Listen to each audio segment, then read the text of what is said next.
So Tony Mowbray and Blackburn Rovers have stopped the rot. Of course, we did lose against Coventry City, but guess what? We didn't win. And yet another shit performance from Rovers. But of course, where do we go from here?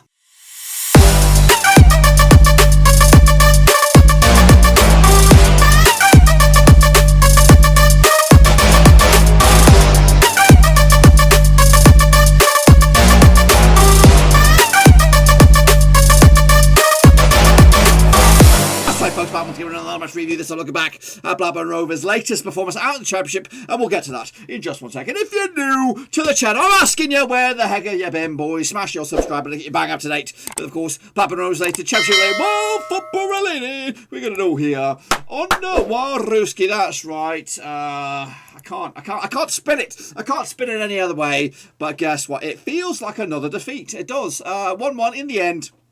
Of Coventry at Ewood Park, of course. Yes, not really much to get excited about.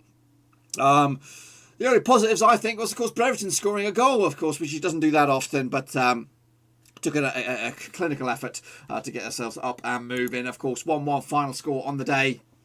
That goal in the 27th minute gave Rovers the lead as we entered half-time.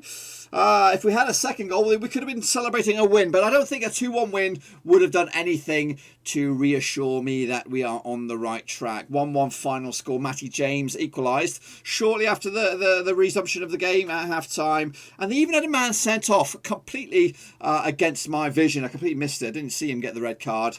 Must have, I think, was it a straight red? I don't even know. But ultimately, 1-1 final score. It was a tough old slog, tough old 90 minutes. In fact, it's probably one of the worst performances again from Rovers. But the thing that infuriates me is Mowbray being as passionate as he was Friday, putting all his cards out on the table, saying, you know, this, that, and the other.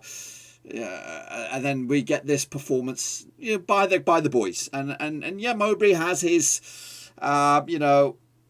takes a lot of the blame for this, but also the players are not really. They're not playing. They're not playing for the team. They're not playing for the badge. They're not playing for the manager. It feels a little bit too lackluster. But ultimately, the past 6 results have been bad. And right here, and this was a transitional match here, a chance for us to get the confidence needed for the next 6 games, because the next 6 games, believe me or not, is absolutely horrific. In fact, it's probably the worst run of 6 games coming up for any team in the Championship. And if we're lucky to get any points out of the next 6, I think that we might be able to salvage something against Reading or Millwall, like a couple of points. But we've got Norwich, we've got Brentford, we have Swansea, we have some other one else, Bristol City coming up, and of course they've all are looking up rather than looking down. As for us, dare we say it now? Dare we even say the fact over the next 6 games we will be lucky to get it? Little to no points. And again, with the teams scrambling, the likes of Rotherham, the likes of Coventry, the likes of Luton Town, all scrambling for their lives, we could end up getting sucked into a bitter old relegation scrap, if I'm completely honest with you. But it's just I can't see it. I cannot see where we go from here. I want to say that a new manager will come in, but any other club, any other environment, any other league, we would see drastic action. You know, let's save the season. Let's move onward. Let's plan for the future. But can we plan for the future under Mowbray with this run of games? A win here would have been the bare minimum, the bare bloody minimum. But we didn't even get that. We got a point. It does stop the rot of 5 games losing. But how can I spin this any way positive whatsoever? Really, I can't. Even with the stats of 67% possession, we had less shots than Coventry. They came out here hungry. They came out here with a point to prove, with a score to settle. And in all fairness, they did. And they would be kicking themselves, actually. Even though they did lose a man at the end, they were the better side, 100%. They hit the bar within the first minute, 90 seconds, whatever it was. Skimming the top of the bar. They had a goal ruled out. They really pressed us, high tempo game, gave us little chance to move. And to be honest with you, it felt like we were down to 10 men for the vast majority of this game. I don't know what's gone wrong. I don't know if there's too many half-assed, can't be bothered players. When you look at the team today, There was 3 loanees.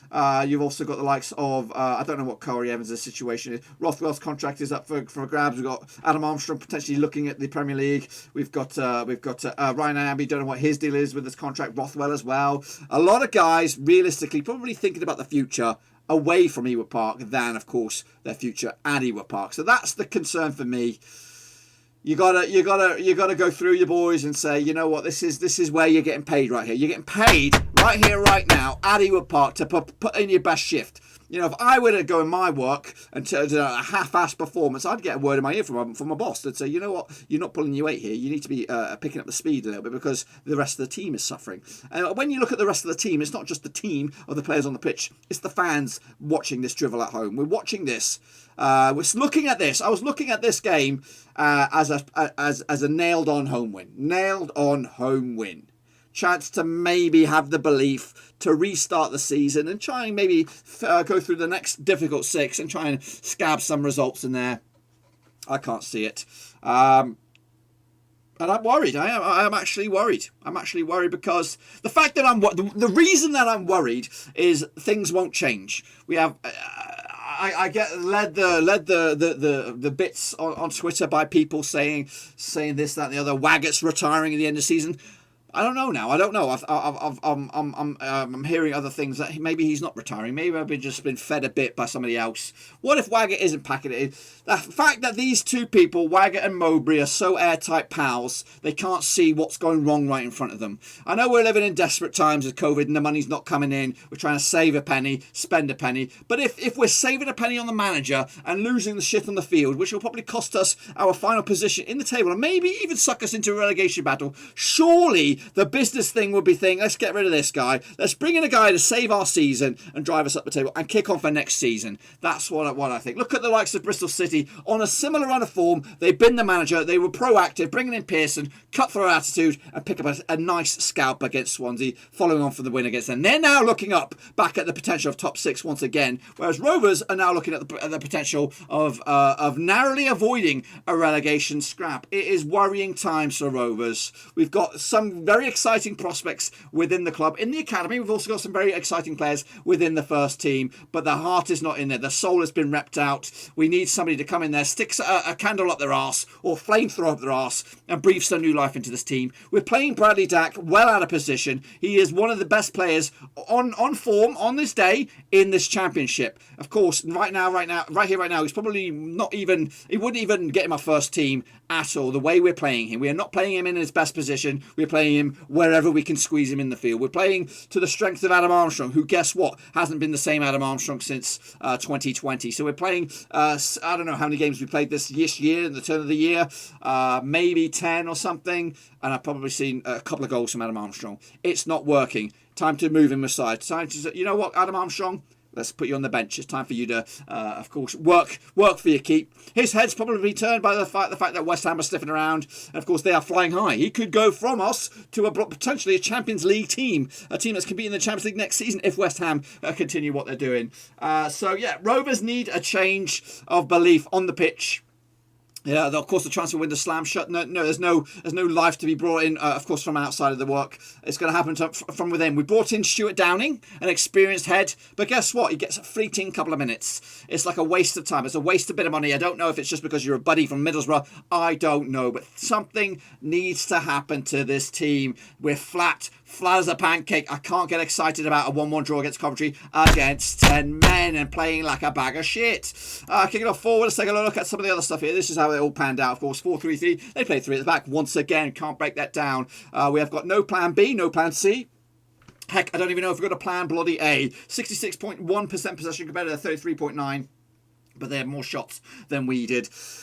Aerial duels, an embarrassment. Corners, a shit show. Well, you might not even, just don't even bother with it. Just don't even bloody bother it. So here is my the starting lineups, of course, for this match. Of course, Rovers coming in with Kaminsky, Douglas, Branthwaite, Lennon, Nyambe made up the back 4 there. Rothwell, Travis, and Evans.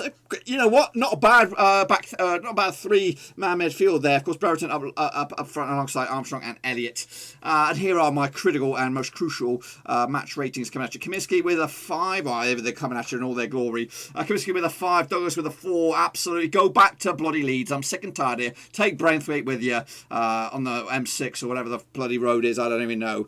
Elena with a 5. Naomi with a 6. I'm being generous for you, Naomi, because I like you. Rothwell with a 5. Didn't see much. We saw a little bit of him, of his talents, but not good enough. Travis again, lackluster. Evans, I don't even know you're on the field. Brereton with a goal with a 5. Armstrong with a 4. Terrible. And of course, Elliott with a 7.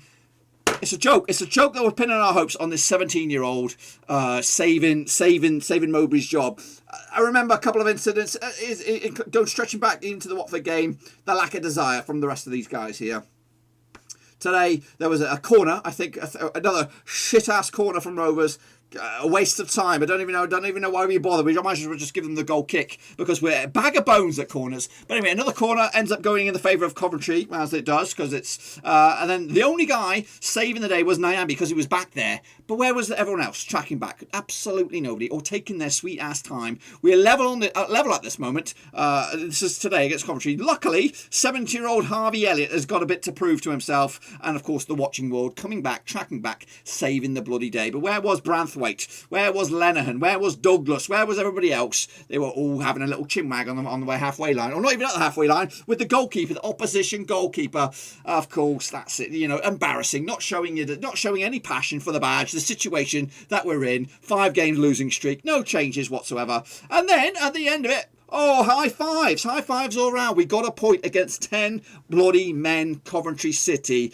Fist pumps, all this bag of bones. What are we doing? What have we become? What have we become celebrating our point against Coventry against 10 men? We've become a joke. We have become a joke. The cutthroatness is gone. The belief in ourselves is gone. The belief that we can save this season is gone. And where are we going to go from here? What's going to happen next season if the fans are allowed back in? Is there going to be more drivel, more of the same?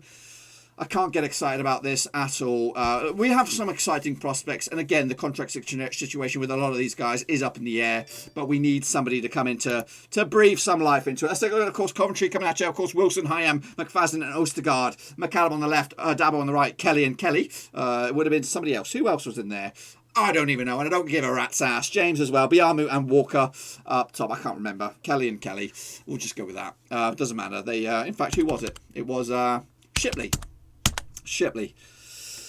But it doesn't really matter, of course. They had more shots than us there, of course, and they also hit the woodwork. We also hit the woodwork, if I'd even noticed. I think it was Douglas with the corner or free kick or something a little bit special. But guess what? They are fleeting. They are fleeting, Douglas. You get paid an arm a bloody leg and you can only deliver a set-piece bit of magic once in a blue moon. Go back to Leeds. Go and be the tea lady over in Ellen Road, because that's probably more to your style. Because you can't be giving an rat's ass about the badge, can you? You're barely busting the gut to take a corner, for crying out loud. Oh my goodness gracious. Again, we had a few corners, but we drivel at them. We're absolutely drivel at them. I know we've got the Hobbit and Hobbitons up top, the smallest men in, of course, the league up there. But guess what? Just put the ball on just whiz it in there. Of course, it can bounce off the head of somebody else. But ultimately, it's a dire performance. I can't get excited about this. Can you get excited about this? 1-1. We're celebrating a 1-1 draw against Coventry. 5 defeats on the spin. No, it's an embarrassment. It's an embarrassment. I can't believe they're wearing this day in and day out. Going round proudly saying that they're part of the Blackburn Rovers team. Show me on thing. The next 6 games, goodness gracious me, I'll be lucky if we get anything out of the next 6 games. We could go 12 games without a win, if not more than that. This is the heat maps. Bag of shit. That's what you should put here. Just bag of shite. Up against the Coventry. Look at that. Sporadic bit of touches. But it doesn't matter. When they have the ball, they make it count. Absolutely criminal. Of course, that's what I've had to say. What about the gaffer? Tony Mowbray, give me some bit of inspiration, please. Listen, a hugely frustrating day for us. I think we started really poorly, to be honest. Or maybe they started really on the front foot, really sharp. And is it to be expected that, is the belief or confidence a bit down after the string of results? Maybe. And yet they're so up for it before the game and so ready for the confrontation in front of us, and we started, not as sharp as them. Worked our way into it, scored a good goal. A second goal would have been what we needed really, and yet we didn't really pepper their goal today. I thought, we looked a threat in the first half generally.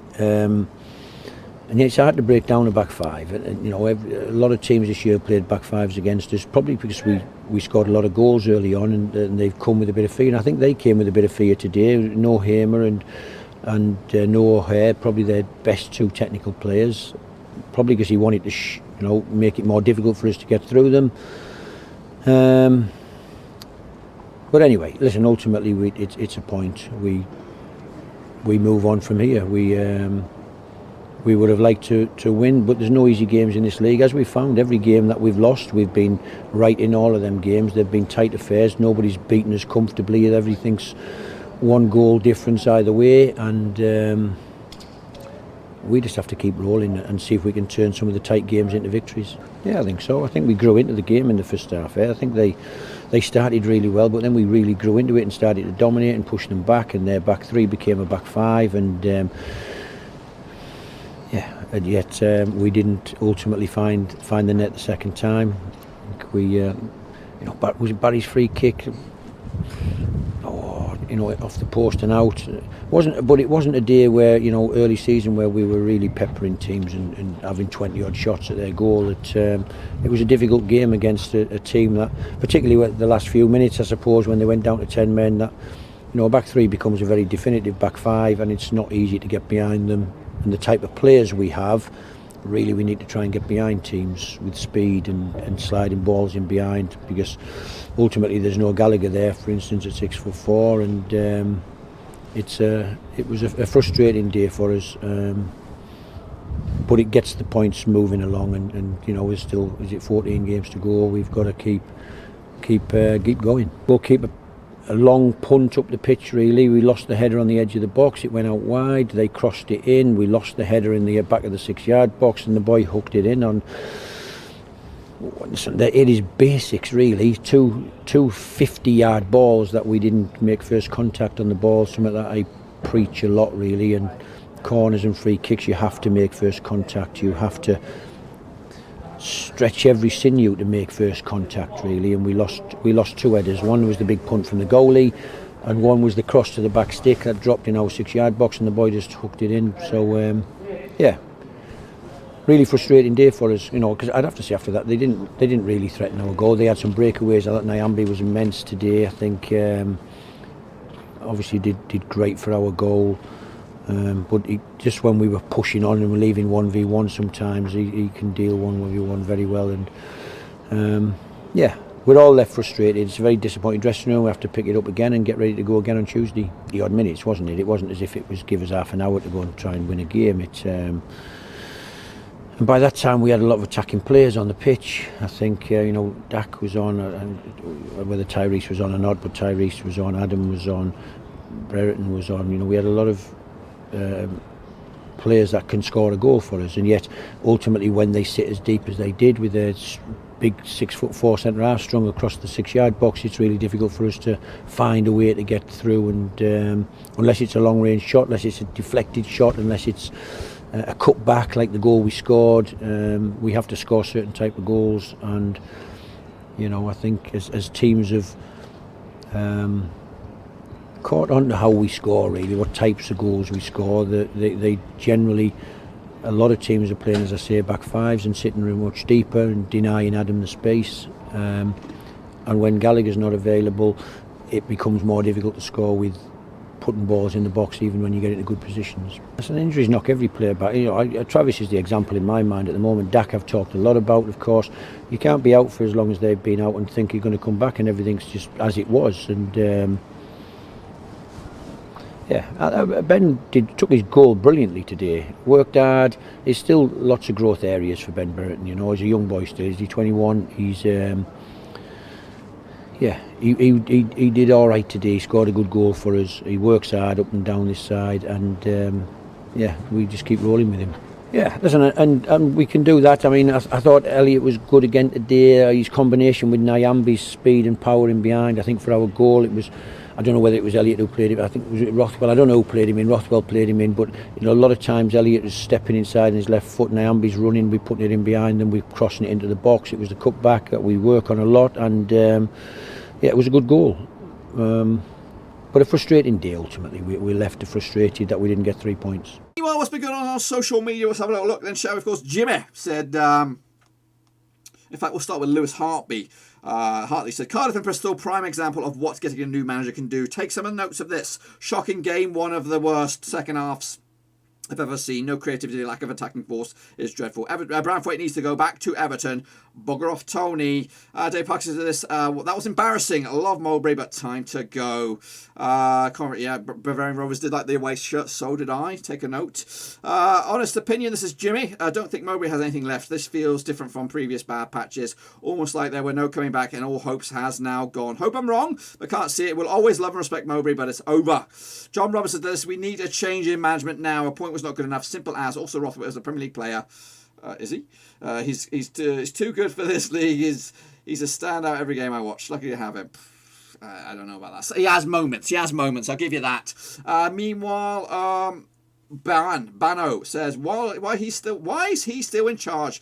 Both Cardiff and Bristol City have changed managers and now winning games, yet we continue to play shit week in, week out, and he's in the dugout. Time for bloody change. Meanwhile, Adam Hilling said this, thanks Tony, that's another step closer to you have taken us to relegation. What amazes me is how many fans on here who I saw who thought we would beat Coventry. We're a dog shit team with a manager who is sleepwalking us to relegation. Nothing will change until those bags are packed.